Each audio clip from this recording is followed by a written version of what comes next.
کہ ذالک الکتاب لا ریب فیہ ھدی للمتقین، اس کتاب کے منزل من اللہ ہونے میں کوئی شک نہیں ہے۔ ھدی للمتقین، یہ ہدایت ہے اہل تقوی کے لیے، الذین یؤمنون بالغیب، جو کہ غیب کے اوپر ایمان لاتے ہیں، اور اس کے ساتھ ساتھ وَيُقِيمُونَ الصَّلَاةَ وَمِمَّا رَزَقْنَاهُمْ يُنْفِقُونَ، نمازوں کو قائم کرتے ہیں، اپنے رزق میں سے اللہ تبارک و تعالیٰ کے راستے میں خرچتے ہیں۔ وَالَّذِينَ يُؤْمِنُونَ بِمَا أُنزِلَ إِلَيْكَ وَمَا أُنزِلَ مِن قَبْلِكَ وَبِالْآخِرَةِ هُمْ يُوقِنُونَ، جو قرآن مجید کے اوپر بھی ایمان رکھتے ہیں اور سابقہ کتابوں اور سابقہ صحیفوں کے اوپر بھی ایمان رکھتے ہیں۔ اولئک علی ھدی من ربہم واولئک ھم المفلحون، یہی لوگ ہیں جو سیدھے راستے کے اوپر ہیں اور یہی لوگ فلاح پانے والے ہیں۔ اس کے ساتھ ساتھ اللہ تبارک و تعالیٰ نے کافروں کا بھی ذکر کیا، جو کہ ہر صورت انکار کے اوپر مصر ہیں۔ ان کو ڈرایا جائے یا نہ ڈرایا جائے، وہ کسی صورت بھی ایمان اور ایقان کے راستے کو قبول کرنے کے اوپر آمادہ و تیار نہیں ہیں۔ ایک مومنین کی جماعت ہو گئی، ایک کافروں کی جماعت ہو گئی، اور تیسری جماعت منافقوں کی جماعت ہے کہ ان المنافقین فی الدرک الاسفل من النار ولن تجد لہم نصیرا، کہ بے شک منافق جہنم کے سب سے گہرے گڑھے میں ہوں گے، ولن تجد لہم نصیرا، اور کوئی بھی ان کا مددگار نہیں ہوگا۔ ان کے بارے میں اللہ تبارک و تعالیٰ ان کے ایٹیچیوڈ کے بارے میں اور ان کے طرز عمل کے بارے میں یہ بات کہتے ہیں، وَمِنَ النَّاسِ مَن يَقُولُ آمَنَّا بِاللَّهِ وَبِالْيَوْمِ الْآخِرِ وَمَا هُمْ بِمُؤْمِنِينَ، کہنے کو تو یہ اللہ اور اس کے قائم کردہ یوم جزا کے دن کے اوپر یقین رکھتے ہیں، لیکن حقیقت یہ ہے وَمَا هُمْ بِمُؤْمِنِينَ، یہ مومن نہیں ہیں۔ يُخَادِعُونَ اللَّهَ وَالَّذِينَ آمَنُوا، اپنی دانست میں اللہ تعالیٰ اور اہل ایمان کو دھوکہ دیتے ہیں، لیکن اللہ تبارک و تعالیٰ کی ذات کو کون دھوکہ دے سکتا ہے؟ اللہ تبارک و تعالیٰ فرماتے ہیں در حقیقت یہ اپنی ہی جانوں کو دھوکہ دے رہے ہوتے ہیں۔ مومنین کی جماعت انشاءاللہ جنت میں چلی جائے گی، کافر بھی جہنم میں جائیں گے، اور ایمان کے لبادے کے اندر اپنے آپ کو چھپانے والے منافق بھی جہنم میں جائیں گے۔ لیکن اگر کوئی منافقت سے توبہ کر لیتا ہے اور حقیقی معنوں میں مومن بن جاتا ہے، اِلَّا الَّذِينَ تَابُوا وَأَصْلَحُوا، اور اپنی اصلاح کر لیتا ہے، وَاعْتَصَمُوا بِاللَّهِ، اور اللہ کے ساتھ مضبوط تعلق کو استوار کر لیتا ہے، وَأَخْلَصُوا دِينَهُمْ لِلَّهِ، اور اپنے دین کو اللہ کے لیے خالص کر لیتا ہے،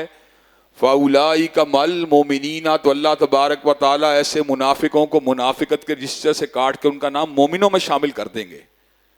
اللہ تبارک و تعالیٰ ان کی منافقت سے توبہ کو بھی قبول فرما لیں گے۔ اللہ تبارک و تعالیٰ ہر گناہ سے توبہ کو قبول و منظور فرما لیتے ہیں اگر بندے کی نیت خالص ہو اور وہ اللہ تبارک و تعالیٰ کی طرف آنے کے اندر سنجیدہ ہو، تو اللہ تبارک و تعالیٰ اس کی توبہ کبھی رد نہیں فرماتے۔ اس صورت میں اللہ تبارک و تعالیٰ نے اس بات کا بھی ذکر فرمایا کہ حضرت رسول اللہ صلی اللہ علیہ وسلم کے اوپر نازل ہونے والی کتاب ایسی زبردست کتاب ہے کہ جس کا توڑ کائنات کے اندر کوئی پیش نہیں کر سکتا۔ اللہ نے قرآن مجید میں اس کتاب کے حوالے سے بہت سے چیلنجز دیے ہیں، جن میں سے ایک چیلنج یہ ہے فَلْيَأْتُوا بِحَدِيثٍ مِثْلِهِ إِن كَانُوا صَادِقِينَ، اگر وہ سچے ہیں تو اس جیسی بات کو لے کے آئیں، اور اگر انہیں شک ہے وَإِن كُنتُمْ فِي رَيْبٍ مِّمَّا نَزَّلْنَا عَلَىٰ عَبْدِنَا فَأْتُوا بِسُورَةٍ مِّن مِّثْلِهِ وَادْعُوا شُهَدَاءَكُم مِّن دُونِ اللَّهِ إِن كُنتُمْ صَادِقِينَ، اگر تمہیں شک ہے اس کلام کے اندر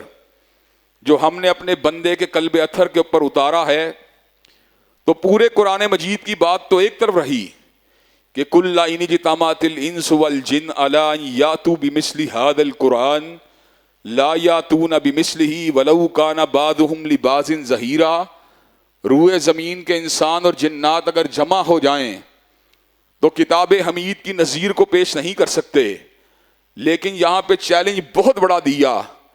چیلنج یہ دیا وَإِن كُنتُمْ فِي رَيْبٍ مِّمَّا نَزَّلْنَا عَلَىٰ عَبْدِنَا فَأْتُوا بِسُورَةٍ مِّن مِّثْلِهِ، کہ پورے قرآن مجید کی بات نہیں، ایک پارے کی بات نہیں، بلکہ ایک سورت سورہ کوثر جیسی ایک سورت کو بھی یہ لے کے آئیں، اگر ان کے اندر کوئی چیلنج کو قبول کرنے کی صلاحیت ہے، فَإِن لَّمْ تَفْعَلُوا وَلَن تَفْعَلُوا فَاتَّقُوا النَّارَ الَّتِي وَقُودُهَا النَّاسُ وَالْحِجَارَةُ، اور اگر وہ ایسا نہیں کر سکتے اور یقیناً ایسا نہیں کر سکتے تو ان کو اس آگ سے ڈر جانا چاہیے، وَقُودُهَا النَّاسُ وَالْحِجَارَةُ، جس کا ایندھن انسان اور پتھر ہیں، کہ پتھر کو دنیا کی آگ میں مٹی کو پتھر کو ڈالا جائے تو دنیا کی آگ بجھتی ہے، لیکن اس آگ کی حدت و شدت کا عالم کیا ہے؟ وَقُودُهَا النَّاسُ وَالْحِجَارَةُ، کہ اس آگ کے اندر جب پتھروں کو ڈالا جائے تو وہ آگ بجھنے کی بجائے مزید بھڑکتی ہے۔ حضرات گرامی قدر، دنیا کی آگ اور اس آگ کی نسبت یہ ہے، اگر اس آگ سے کسی کو دنیا کی آگ میں منتقل کر دیا جائے تو انسان اس آگ کے اندر یوں محسوس کرے گا جس طرح اس کو پھولوں کی سیج کے اوپر ڈال دیا گیا ہو۔ حضرات گرامی قدر، اس آگ کی شدت و حدت کا عالم کیا ہے؟ کلما نضجت جلودہم بدلناہم جلودا غیرہا، کہ وہ آگ انسانوں کی کھالوں کو اتار کے ان کے وجودوں سے جدا کر دیتی ہے، لیکن اللہ تبارک و تعالیٰ کیا کرتے ہیں؟ بدلناہم جلودا غیرہا، اللہ تبارک و تعالیٰ اس اترنے والی چمڑی کے بدلے ایک نئی چمڑی کو بنا دیتے ہیں۔ حضرات گرامی قدر، یہ جو ہماری کھال ہے اس کے اندر پین ریسپٹرز ہیں جن کو اللہ تبارک و تعالیٰ نے رکھا ہوا ہے، جن کے اندر درد کا احساس اور درد کی حس موجود ہوتی ہے۔ ایک ماہر حیاتیات فقط اس لیے ہلکا بگوش اسلام ہو گیا کہ جب اس نے اس آیت کو پڑھا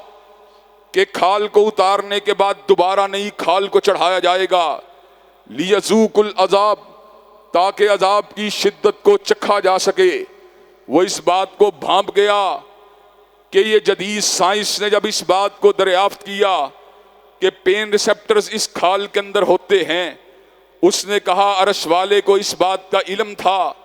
ہماری تحقیق سے پہلے، چنانچہ وہ ہلکا بگوش اسلام ہو گیا۔ حضرات گرامی قدر، اس صورت میں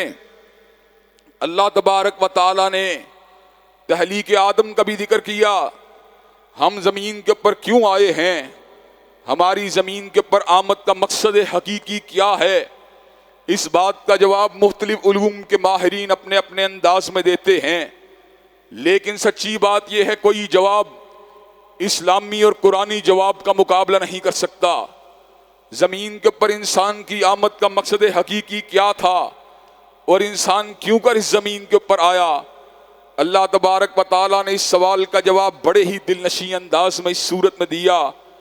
وَإِذْ قَالَ رَبُّكَ لِلْمَلَائِكَةِ إِنِّي جَاعِلٌ فِي الْأَرْضِ خَلِيفَةً، اللہ نے فرشتوں کو مخاطب ہو کے کہا میں زمین کے اوپر زمین کے ایک وارث کو پیدا کرنے والا ہوں۔ فرشتوں نے اپنے سابقہ علم کی روشنی میں کہ وہ انسانوں سے قبل زمین کے اوپر جنات کی یورش اور ان کی قتل و غارت کو دیکھ چکے تھے، بارگاہ ربوبیت میں اس بات کو عرض کیا أَتَجْعَلُ فِيهَا مَن يُفْسِدُ فِيهَا وَيَسْفِكُ الدِّمَاءَ وَنَحْنُ نُسَبِّحُ بِحَمْدِكَ وَنُقَدِّسُ لَكَ، اللہ تبارک و تعالیٰ آپ ایک مرتبہ پھر زمین کے اوپر ایسی مخلوق کو پیدا کرنے والے ہیں جو زمین کے اوپر قتل و غارت کرے گی، زمین کے اوپر خون کو بہائے گی، زمین کے اوپر فساد کو پھیلائے گی۔ اللہ تبارک و تعالیٰ نے اس جواب کو مسترد کرتے ہوئے اعلان فرمایا انی اعلم ما لا تعلمون، جو میں جانتا ہوں تم نہیں جانتے۔ حضرت آدم علیہ السلام کو بنانے کے بعد کن کہا، ان کے پیکر کو گوندنے کے بعد، مٹی سے ان کے خمیر کو اٹھانے کے بعد،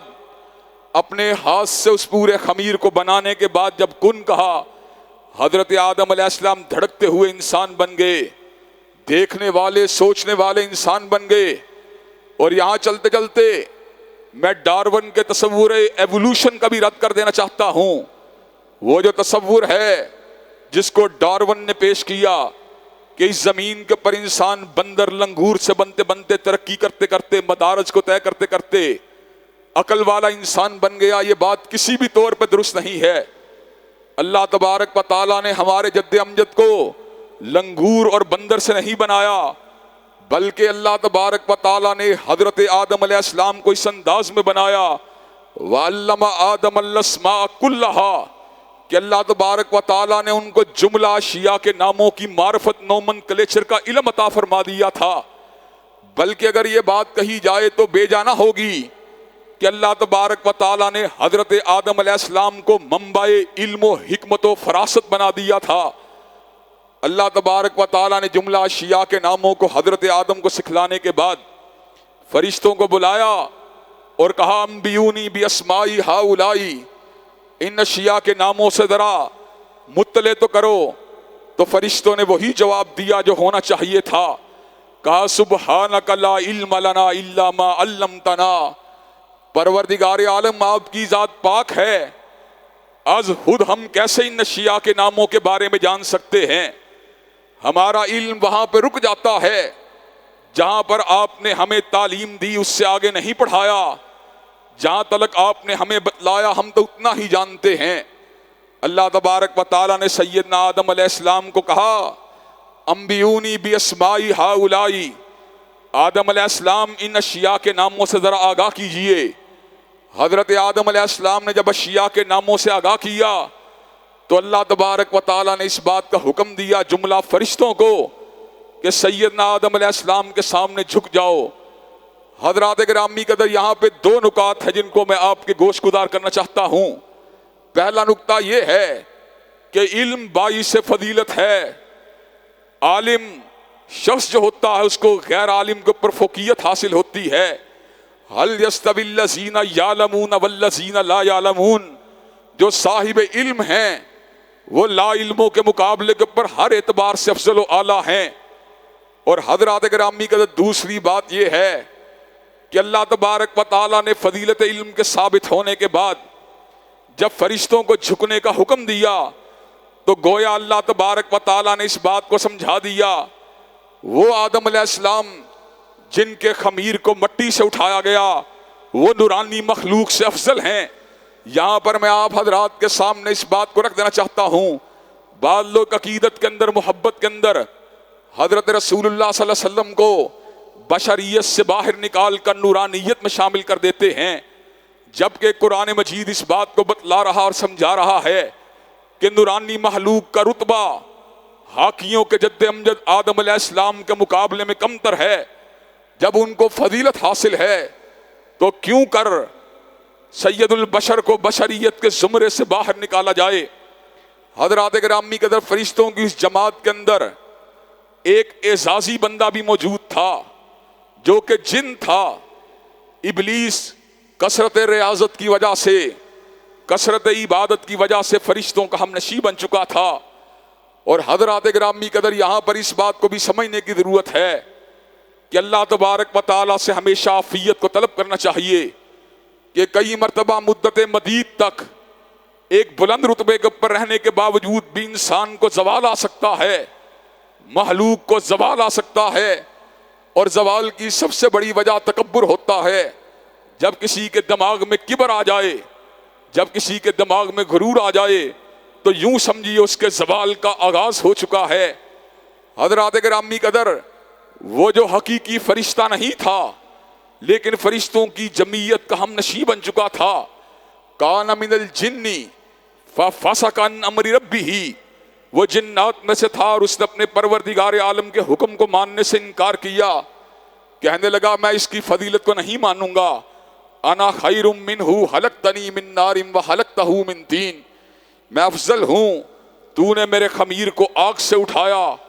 آگ اوپر جاتی ہے، مٹی نیچے آتی ہے، میں کیوں کر مٹی کے سامنے جھکوں؟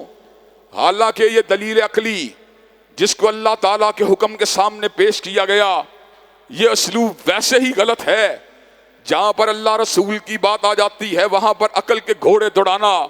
کسی بھی طور پہ عقل مندی نہیں ہے۔ غامدی صاحب اور ان کی قبیل کے بہت سے لوگ عقل کو وحی کے اوپر فوقیت دیتے ہیں اور ان احادیث کا کئی مرتبہ مطلقاً انکار کرنا شروع کر دیتے ہیں جو خلاف عقل اجماعی یا اجتماعی ہوتی ہے۔ چنانچہ نزول مسیح سے متعلقہ حدیث کا انکار اس بنیاد کے اوپر کرتے ہیں کہ یہ حدیثیں عقل کے خلاف ہیں۔ ان سے کوئی بندہ یہ بات پوچھے کیا عیسیٰ علیہ السلام کو اللہ نے بن باپ کے پیدا نہیں کیا؟ اگر قرآن مجید کی یہ بات عقل کے خلاف ہے اور تم اس کو اس لیے مانتے ہو کہ یہ کلام اللہ کا حصہ ہے، تو تمہیں حضرت رسول اللہ کی بھی ان باتوں کو تسلیم کرنا چاہیے جو آپ کے لبھائے مبارکہ سے نکلی ہیں۔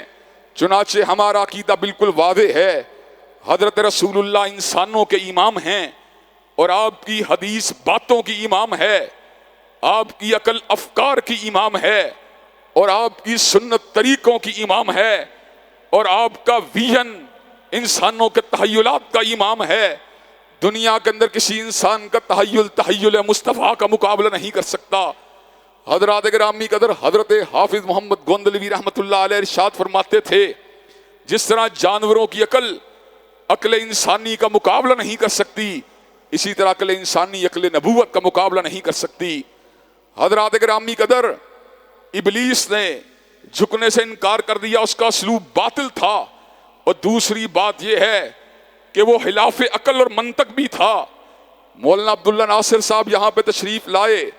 درس بخاری کے موقع پر انہوں نے یہ بات کہی کہ آگ کو اپنے وجود کے لیے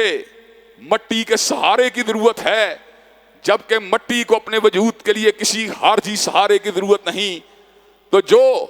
خود مختار حیثیت سے ایگزسٹ ہوتا ہو اور جو خود مختار حیثیت سے مارد وجود یا برقرار رہ سکتا ہو، وہ افضل ہے کہ یا دوسری چیز افضل ہے جس کو کسی سانچے یا پیمانے کی ضرورت ہے؟ آگ انڈیپینڈنٹ حیثیت سے کبھی بھی جامد حیثیت سے ایگزسٹ نہیں کر سکتی،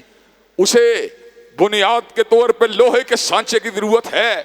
اسے بنیاد کے طور پر مٹی کے سانچے کی ضرورت ہے، جبکہ مٹی کے سانچے کو اپنے بناوٹ کے لیے کسی آگ کی کوئی ضرورت نہیں ہے۔ حضرات گرامی قدر، ابلیس نے حضرت آدم علیہ السلام کی فوقیت کو نہیں مانا، اس لیے نہیں مانا کہ کبر اس کے دل میں پہلے ہی سے آ چکا تھا۔ اللہ اس کے خفیہ کبر سے آگاہ تھے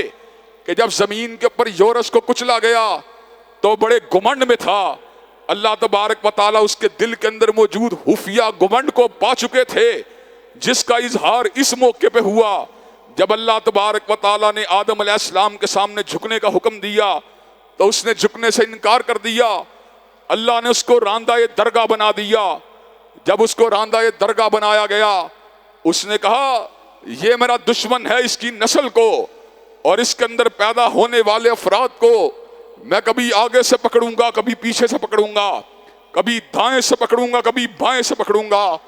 اور پروردگار عالم تو ان میں سے اکثریت کو شکر گزار نہیں پائے گا۔ اور حضرات گرامی قدر، میں نے پہلے بھی خطبات جمعہ میں آپ کے سامنے اس بات کو رکھا ہے اور آج پھر رکھ دینا چاہتا ہوں، اللہ تعالیٰ کی ہر بات ہی انسان کو جھنجھوڑنے والی ہے، لیکن اللہ تعالیٰ کی کئی باتیں ایسی ہوتی ہیں جو عقل انسانی کو ایک مرتبہ ہلا کے رکھ دیتی ہیں۔ ان باتوں میں سے ایک بات یہ بھی ہے، وَلَقَدْ صَدَّقَ عَلَيْهِمْ إِبْلِيسُ ظَنَّهُ فَاتَّبَعُوهُ إِلَّا فَرِيقًا مِّنَ الْمُؤْمِنِينَ، کہ البتہ یقیناً ابلیس نے اپنا گمان پورا کر دکھایا اور مومنوں کی ایک چھوٹی جماعت کے علاوہ سارے ہی اس کے پیچھے لگ پڑے۔ حضرات گرامی قدر، آج لوگوں کی اکثریت ابلیس کے راستے کے اوپر چل رہی ہے۔ حضرت آدم علیہ السلام کو جنت کے اندر مقیم کیا گیا، آپ کی پسلی سے آپ کی زوجہ محترمہ کو پیدا کیا گیا، جنت کے ہر شجر کو کھانے کی اجازت دی گئی، ایک مخصوص شجر کو کھانے سے روکا گیا۔ ابلیس نے پہلا حملہ سیدنا آدم علیہ السلام کے اوپر وسوسے کی شکل میں کیا اور ان کو یہ بات کہی، آپ کو شجر ممنوعہ سے اس لیے روکا گیا اِلَّا أَن تَكُونَ مَلَكَيْنِ أَوْ تَكُونَ مِنَ الْخَالِدِينَ، کہ کہیں آپ فرشتے نہ بن جائیں یا کہیں آپ کو ہمیشگی کی زندگی حاصل نہ ہو جائے۔ حضرت آدم علیہ السلام جنت کے انوائرمنٹ کو، جنت کے پھلوں کو، جنت کے پھولوں کو، جنت کے درختوں کو اپنے دل میں اترتا ہوا محسوس کر رہے تھے۔ جب وسوسہ دیا گیا کہ آپ کو ہمیشگی کی زندگی حاصل ہو جائے گی، جنت کا ہمیشہ کا قیام حاصل ہو جائے گا، تو حضرت آدم علیہ السلام کے دل کے اندر شجر ممنوعہ کے پھل کو کھانے کی رغبت ہوئی، اور ساتھ ہی ابلیس نے ایک اور بار کیا، وَقَاسَمَهُمَا إِنِّي لَكُمَا لَمِنَ النَّاصِحِينَ، قسمیں کھانے لگا میں آپ کا ہے رہا ہوں۔ یاد رکھیے، جہاں پر اللہ کا حکم آ جائے، جہاں پر پیغمبر زماں کی بات آ جائے، اس بات کو رد کرتے ہوئے روئے زمین کی ہر قسم کھا لی جائے، ہر قسم کو ٹھکرا دینا چاہیے، لیکن اللہ رسول کی بات کو نہیں ٹھکرانا چاہیے۔ یہاں سے یہ بات بھی ہم کو معلوم ہوتی ہے، حضرات گرامی قدر، شجر ممنوعہ کو کھایا گیا، زمین کے اوپر اتارا گیا، ابلیس نے غلطی کی اور اڑ گیا، دلائل دینے لگا، لیکن آدم علیہ السلام کے خمیر کو جب اللہ نے گوندا تھا تو اس میں اس انکساری اور انابت کو بھی رکھا تھا۔ حضرت آدم علیہ السلام نے اپنی بیوی حوا کے ساتھ پروردگار عالم کی بارگاہ میں آ کے دعا مانگی، ربنا ظلمنا انفسنا وَإِن لَّمْ تَغْفِرْ لَنَا وَتَرْحَمْنَا لَنَكُونَنَّ مِنَ الْخَاسِرِينَ۔ اے ہمارے پروردگار، ہم نے اپنی جانوں پہ ظلم کیا ہے، اگر آپ نے ہمیں معاف نہ کیا اور ہم پہ رحم نہ کیا تو ہم گھاٹا پانے والوں میں سے ہو جائیں گے۔ اللہ نے سیدنا آدم علیہ السلام کی توبہ کو قبول کر لیا، زمین کے اوپر تمکن عطا فرما دیا اور اس بات کا اعلان فرما دیا، فَإِمَّا يَأْتِيَنَّكُم مِّنِّي هُدًى فَمَن تَبِعَ هُدَايَ فَلَا خَوْفٌ عَلَيْهِمْ وَلَا هُمْ يَحْزَنُونَ۔ میں اپنی طرف سے تمہارے لیے ہدایت کو بھیجوں گا، جو میری بھیجی ہوئی ہدایت کی پیروی کرے گا نہ اس کو کوئی خوف آئے گا نہ غم آئے گا۔ اور میسج آپ کے لیے دیا، میرے لیے دیا، ہم سب کے لیے دیا، یا بنی آدم لا یفتننکم الشیطان کما اخرج ابویکم من الجنہ ینزع عنہما لباسہما لیریہما سوآتہما انہ یراکم ہو وقبیلہ من حیث لا ترونہم۔ اے بنی آدم، تمہیں شیطان فتنے میں مبتلا نہ کرے، جس طرح اس نے بابا آدم اور اماں حوا کو فتنے میں مبتلا کیا، ان کے لباسوں کو ان کے وجود سے اتارا گیا تاکہ ان کو اس خوبصورت لباس سے بے لباس کر دیا جائے۔ حضرات گرامی قدر، اللہ تبارک و تعالیٰ نے اس خفیہ دشمن کا پتہ بتلایا، انہ یراکم ہوا وقبیلہ من حیث لا ترونہم۔ یاد رکھنا، یہ دشمن بڑا ہی بے ایمان ہے،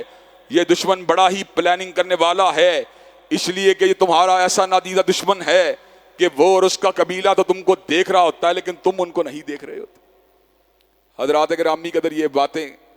کر کے اللہ تبارک و تعالیٰ نے ہمیں زمین کے اوپر ہمارے قیام کا مقصد سمجھا دیا، وَمَا خَلَقْنَا السَّمَاءَ وَالْأَرْضَ وَمَا بَيْنَهُمَا لَاعِبِينَ، کہ اللہ نے زمین و آسمان اور ان کے مابین جو کچھ بھی ہے اس کو کھیل تماشے کے لیے نہیں بنایا، بلکہ کس لیے بنایا، وَمَا خَلَقْتُ الْجِنَّ وَالْإِنسَ إِلَّا لِيَعْبُدُونَ۔ اللہ نے جنات اور انسان کو اپنی پوجا، اپنی بندگی، اپنی عبادت کے لیے بنایا۔ اس صورت میں اللہ تبارک و تعالیٰ نے بنی اسرائیل کی ناک بدن دیشیوں کا بھی ذکر کیا کہ میں نے کتنے انعامات ان کے اوپر نازل کیے، من کو اتارا گیا، سلوا کو اتارا گیا، آسمان سے بادلوں کو سایہ فگن کیا گیا، لیکن وہ اللہ تعالیٰ کی اتنی نعمتوں کے باوجود نہ شکری کے راستے کے اوپر رہے، منو سلوا کے مقابلے کے اوپر یہ بات کہنے لگے، لن نصبر علی طعام واحد فادع لنا ربک یخرج لنا مما تنبت الارض من بقلیہا وقثائیہا وفومیہا وعدسیہا وبصلیہا۔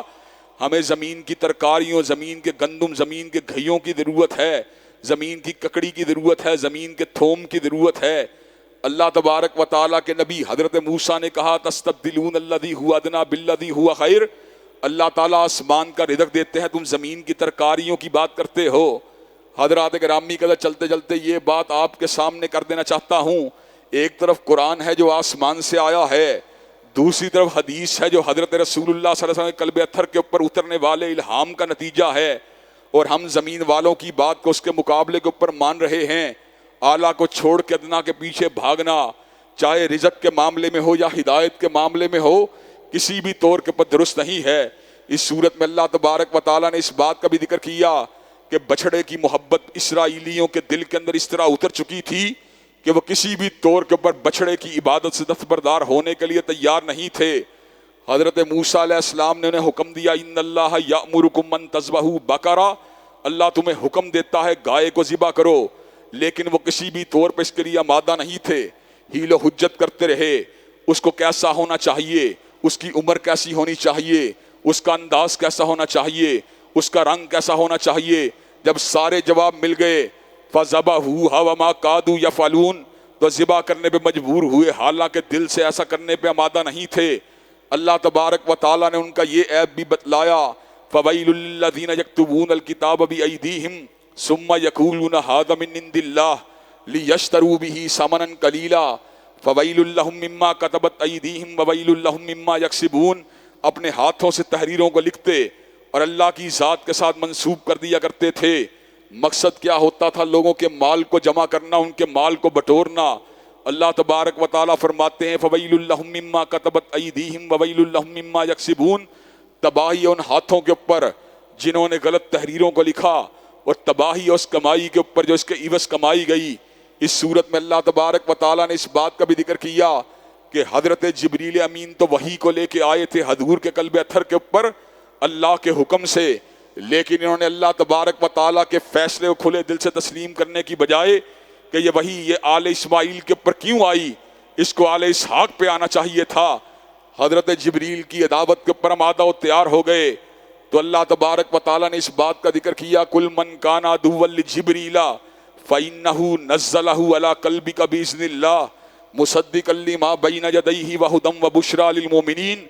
کہہ دیجئے جو جبریل کا دشمن ہے، جبریل اپنی مرضی سے وحی کو لے کے نہیں آتا، ہر سینہ نشیمن نہیں جبریل امی کا، جبریل تو وحی کو لے کے آتا ہے، اللہ کے حکم سے لے کے آتا ہے۔ اللہ نے اس امر کا اعلان فرما دیا من کان عدوا للہ وملائکتہ ورسلہ وجبریل ومیکال فإن اللہ عدو للکافرین، جو اللہ کا دشمن ہے، جو جبریل کا دشمن ہے، جو میکائیل کا دشمن ہے، اس کو سن لینا چاہیے کہ اللہ کافرین کا دشمن ہے، اور جس کا دشمن اللہ وہ کبھی کامیاب نہیں ہو سکتا۔ اس صورت میں اللہ تبارک و تعالیٰ نے بیت اللہ الحرام کی تعمیر کے حوالے سے ابراہیم علیہ السلام کے کردار کا بھی ذکر کیا کہ بیت اللہ کو حضرت اسماعیل کے ساتھ مل کے بنایا، بنانے کے بعد دعا مانگی تو کیا مانگی؟ اتنا عظیم کام، اور دعا مانگی تو یہ مانگی ربنا تقبل منا انک انت السمیع العلیم، پروردگار عالم بنایا تو اللہ کا گھر ہے، بنایا تو تیرا گھر ہے، لیکن جب تک قبولیت کی مہر نہ لگ جائے اس وقت تک معاملہ سیدھا نہیں ہو سکتا۔ نیت میں خلوص ہے، نیت میں کسی قسم کا کھوٹ نہیں، لیکن پروردگار عالم تو قبول و منظور فرما لے۔ حضرات گرامی قدر اس بات کا بھی ذکر کیا اللہ نے کہ انہوں نے دعا مانگی، اللہ بیت اللہ کو بنا دیا، لیکن اس کی آبادی کے لیے ایک رسول کو پیدا فرما جو کتاب کی بھی تعلیم دے، حکمت کی بھی تعلیم دے، لوگوں کو پاک کرے۔ حضرت ابراہیم کی دعا پوری ہوئی، اللہ نے حضرت رسول اللہ صلی اللہ علیہ وسلم کو یہاں پہ مبعوث فرما دیا۔ اور آخری نقطہ جو اس بارے میں اہمیت کا حامل ہے وہ یہ ہے کہ اللہ تبارک و تعالیٰ ذکر فرماتے ہیں رنگ تو بہت سے ہوتے ہیں، ایک قومیت کا رنگ ہے، ایک نسل کا رنگ ہے، ایک برادری کا رنگ ہے، لیکن صبغۃ اللہ ومن احسن من اللہ صبغہ، کہ رنگ تو بہت سے ہیں لیکن کوئی رنگ بھی اللہ کے رنگ کا مقابلہ نہیں کر سکتا۔ جب انسان کے اوپر اللہ کا رنگ چڑھ جاتا ہے، جب انسان اللہ والا بن جاتا ہے، جب اس کی محبت اور نفرت اللہ کے لیے ہو جاتی ہیں، تو حضرات گرامی قدر پھر وہ اپنے کمال کو اور اپنے عروج کو اور اپنی اصل کو پہنچتا ہے۔ جو اس سے جتنا دور ہے اتنا ہی ہدایت سے دور ہے، جو اس سے جتنا دور ہے اتنا ہی جنت سے دور ہے، جو اس سے جتنا دور ہے اتنا ہی نور سے دور ہے، اتنا ہی ظلمات کے قریب ہے۔ اللہ تبارک و تعالی ہم سب کو اپنے رنگ میں رنگ کے اللہ والا بنا دے تاکہ ہم دنیا میں بھی کامیاب ہو جائیں اور آخرت میں بھی کامران ہو جائیں۔ وآخر دعوانا الحمدللہ رب العالمین۔ الحمدللہ رب العالمین الرحمن الرحیم مالک یوم الدین ایاک نعبد و ایاک نستعین اہدنا الصراط المستقیم صراط الذین انعمت علیہم غیر المغضوب علیہم ولا الضالین آمین۔ الف لام میم اللہ لا الہ الا هو الحی القیوم وإلہکم الہ واحد لا الہ الا هو الرحمن الرحیم۔ اللہم صلی علی محمد وعلی آل محمد کما صلیت علی ابراہیم وعلی آل ابراہیم انک حمید مجید۔ اللہم بارک علی محمد وعلی آل محمد کما بارکت علی ابراہیم وعلی آل ابراہیم انک حمید مجید۔ اے اللہ ہم سب کے گناہوں کو معاف فرما، اے اللہ ہم سب کی تکلیفوں کو رفع فرما، اے اللہ ہم سب کی بے چینیوں بے قراریوں کو دور فرما، اے اللہ ہم سب کے گھروں میں امن و سکون اور راحتوں کا نزول فرما۔ اللہ جتنی تکلیفیں آ چکی ہیں ان پہ صبر کرنے والا بنا۔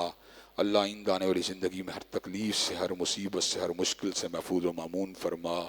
اے اللہ دین و دنیا کی اعلیٰ ترین کامیابیوں کامرانیوں سے ہمکنار فرما، اللہ دنیا و آخرت کی ذلت اور رسوائیوں سے محفوظ و مامون فرما، اللہ اسلام والی زندگی ایمان والی موت نصیب فرما، اللہ رمضان المبارک کے روزوں کو قبول و منظور فرما، اللہ رمضان المبارک کے قیام کو قبول و منظور فرما، اللہ تمام دلی جائز تمناؤں کو قبول و منظور فرما، اللہ روحانی جسمانی نفسیاتی ہر طرح کے عارض دور فرما، اللہ شیطان لعین کے شرور و فتن سے، حاسدوں کے حسد سے، شریروں کی شرارت سے محفوظ و مامون فرما، ربنا آتنا فی الدنیا حسنۃ وفی الآخرۃ حسنۃ وقنا عذاب النار، اللہم صلی علی محمد وعلی آل محمد کما صلیت علی ابراہیم وعلی آل ابراہیم انک حمید مجید، اللہم بارک علی محمد وعلی آل محمد کما بارکت علی ابراہیم وعلی آل ابراہیم انک حمید مجید، سبحان ربک رب العزت عما یصفون والسلام علی المرسلین والحمد للہ رب العالمین۔